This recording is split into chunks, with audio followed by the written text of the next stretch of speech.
चरण दबाते हुए कहते, प्रभु मेरे मन में एक प्रश्न है, अगर आप उसका निदान कर दें तो आपकी बड़ी कृपा होगी। अगर आप उसका निदान कर दें। क्या है प्रश्न? क्या है? एक राम को तो मैं जानता हूँ, एक राम को तो मैं जानता हूँ। कौन है? बोले एक राम अवधेश तुम्हारा, तिनकर चरित विदित संसारा, नारी विरह दुख लहु अपारा, भयो रोष रन रावण मारा।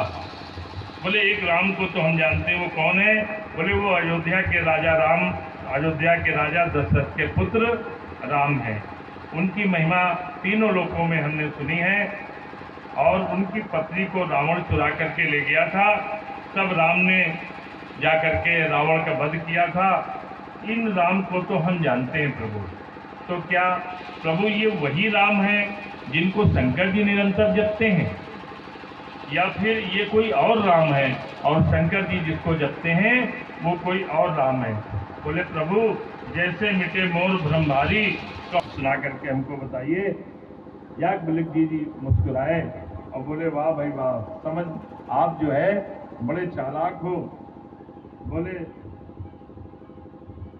तुम जो प्रश्न कर रहे हो उसके पीछे उसमें कई अर्थ छिपे हुए हैं, और वो अर्थ मैं समझ गया, मैं ये जान गया कि आप क्या चाहते हो। बोले प्रभु जिसमें ऐसी कथा हमको बता दो, ऐसी कथा कह दो जिससे मेरा भ्रम हमेशा हमेशा के लिए दूर हो जाए। तो ये प्रश्न पूछ कौन रहा है?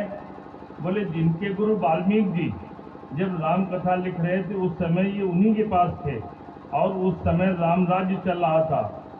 उस समय के ये इसमें कहते हुए तुलसीदास जी बताना ये चाहते हैं कि एक समय ऐसा था जब वाल्मीकि जी वाल्मीकि के साथ में रहा करते थे। तो आप समझ रहे हो, वो जानते तो सब कुछ है, लेकिन वो जानबूझ करके अनजान बन करके भगवान की कथा सुनना चाहते हैं, इसलिए उन्होंने।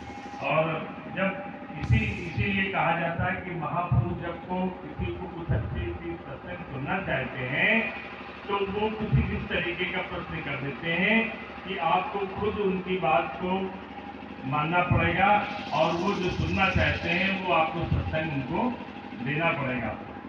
ऐसे महापुरुष सुनने के लिए अपने आप को मूर्ख बना लेते हैं, अनाड़ी बन जाते हैं। अनाड़ी जब तक बन करके हम नहीं कुछ कहेंगे तब तक आप उसका सही उत्तर नहीं दोगे। जब आप ये जान जाओगे नहीं ये तो जानते हैं, तो फिर आप उत्तर थोड़ी सही दोगे। इसलिए जब किसी से जिज्ञासा की जाए तो मूढ़ बन करके किया जाए, अनजान अनाड़ी बन करके किया जाए।